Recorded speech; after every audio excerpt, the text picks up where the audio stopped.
नमस्कार मित्रों, आप लोगों का स्वागत है डिकोडिंग सनातन पर एक बार फिर। आज हम एक ऐसे टॉपिक को डिस्कस करेंगे जिसके बारे में काफ़ी कंट्रोवर्सी है समाज में और मीडिया में भी है। इसमें ऐसे बताया जाता है कि भगवान श्री राम ने वाली को क्या छुप के मारा था।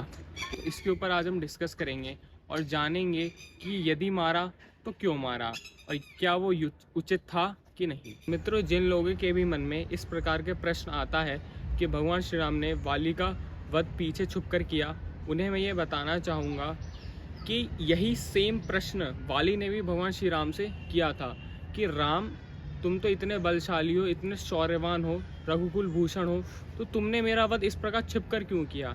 ये मेरे लिए भी एक अपमान है। तो भगवान श्री राम उसे कहते हैं कि तुमने बहुत सारे अधर्म किए अपने जीवन में, और वह उसके 2-3 कारण बताते हैं। पहला कारण भगवान श्री राम बताते हैं कि अपने छोटे भाई को, एक अच्छे विद्यार्थी को और अपने पुत्र को एक समान मानना चाहिए। इन तीनों में कोई डिफरेंस नहीं मानना चाहिए, ये शास्त्र कहते हैं। और अगर इसके हिसाब से हम देखें तो सुग्रीव तुम्हारा क्या लगेगा? सुग्रीव तुम्हारा पुत्र समान लगेगा। और उस पुत्र समान सुग्रीव की वाइफ के साथ तुमने जिस प्रकार के कुकर्म किए, वो तुम्हें अधर्म के कटघरे में खड़ा कर दिया। और अगर वाली ये कहे कि वे तो मानव है ही नहीं, वे तो एक वानर है, तो उस पर इस प्रकार के धर्म के नियम लागू नहीं होते। तो मित्रों, मैं आपसे कहूँगा, ये कह के तो उसने स्वयं ही अपने आप को वानर मान लिया, और जब वे वानर उसने स्वयं को मान लिया है तो वे एक जानवर की कैटेगरी में आ गया। और जब एक जानवर की कैटेगरी में वे आ गया है तो आप ही बताइए, हम जानवर के साथ क्या किया जाता है? जानवर के साथ क्या हम फेस टू फेस जाके लड़ते हैं? नहीं, जानवर का शिकार होता है, और शिकार कोई फेस टू फेस गेम तो होता नहीं है, उसमें हम छुप के ही जानवर का शिकार करते हैं। तो भगवान श्री राम ने भी यही किया। सुग्रीव उसमें एक चारे की तरह इस्तेमाल हुए और पीछे से भगवान श्री राम ने उसका वध कर दिया। ठीक है।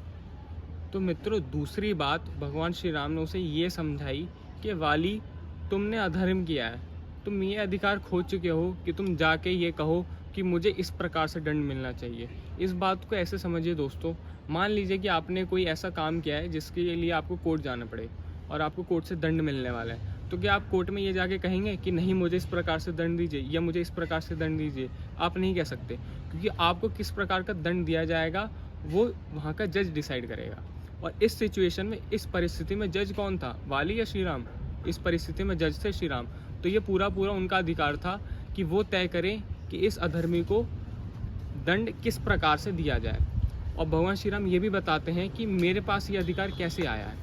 भगवान श्री राम ने कहा कि इक्ष्वाकु नाम इयम भूमि ससेल वनकात्मजा, मतलब ये जो समस्त भूमि है, धरती है, पेड़ है, पहाड़ है, जंगल है, ये सब इक्ष्वाकु को बिलोंग करते हैं। इक्ष्वाकु सबसे पहले रघुवंश के राजा थे जिन्होंने पूरी धरती पर राज किया था।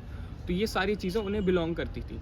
और अभी प्रेजेंट उस टाइम पे, रामायण के टाइम पे, इक्ष्वाकु कुल के जो राजा थे उस वक्त भरत थे, और भरत के प्रतिनिधि थे श्री राम, जो उन जंगलों में, उन वनों में गए हुए थे। तो श्री राम ऐसे कहते हैं, इस प्रकार से मेरे पास पूरा अधिकार है कि मैं तुम्हें दंड दूं और धर्म की स्थापना पुनः करूं, और तुमने इस बैलेंस को बिगाड़ दिया था। तुम्हारी वजह से अधर्म की वृद्धि हो रही थी किष्किंधा में, इसलिए मैंने तुम्हारा वध किया है। दोस्तों, इतना समझाने के बाद वाली को भी खुद में समझ में आ गया। उसने कहा, हे श्री राम, मेरे से गलती हुई है, ये सब मैंने अपने एरोगेंस में आकर के आपसे इस प्रकार के प्रश्न किए। वाली ने भगवान श्री राम से कहा कि हे प्रभु, मैं तो जा रहा हूँ, लेकिन मेरी आपसे एक विनती है कि मेरा पुत्र है अंगद, आप इसका ध्यान रखें। तो भगवान श्री राम ने उससे भी ये प्रॉमिस किया कि मैं तुम्हारे पुत्र का ध्यान रखूँगा और तुम्हारा ही पुत्र किष्किंधा का उत्तराधिकारी बनेगा। और भगवान श्री राम ने अंगद को किष्किंधा का उत्तराधिकारी बनाया। इस कहानी से, इस इंस्टेंस से हमें ये समझ में आता है मित्रों कि हमें दूसरों के कहने में नहीं आना चाहिए। हम हिंदुओं को अपने शास्त्र पुनः दोबारा से खोल के पुनः पढ़ने चाहिए। हमें खुद स्टडी करनी चाहिए और फिर किसी निष्कर्ष में आना चाहिए कि क्या चीज़ सही है और क्या चीज़ गलत है। अब आप देखिए, ये जो मैटर था श्री राम और वाली का, ये तो उन्होंने आपस में बातचीत करके निपटा लिया। भगवान श्री राम ने वाली को समझा दिया और वाली को समझ में आ गया। अब इसका इशू बनाने वाले को हम कुछ नहीं कह सकते, जिसको इशू बनाना है वो बनाएगा ही। लेकिन मेरी आप लोगों से, हिंदुओं से अपील है कि अपने शास्त्र को दोबारा पढ़ें, ताकि इस प्रकार की कंट्रोवर्सी से आप अपने समाज को और अपने परिवार को बचाकर सुरक्षित रख सकें। मित्रों, अगर वीडियो अच्छी लगी हो तो चैनल को सब्सक्राइब करें, वीडियो को लाइक करें, नीचे कमेंट में अपने विचार ज़रूर बताएं कि आपको क्या समझ में और कैसा लगा। आपका बहुत बहुत धन्यवाद ये वीडियो देखने के लिए। जय श्री राम।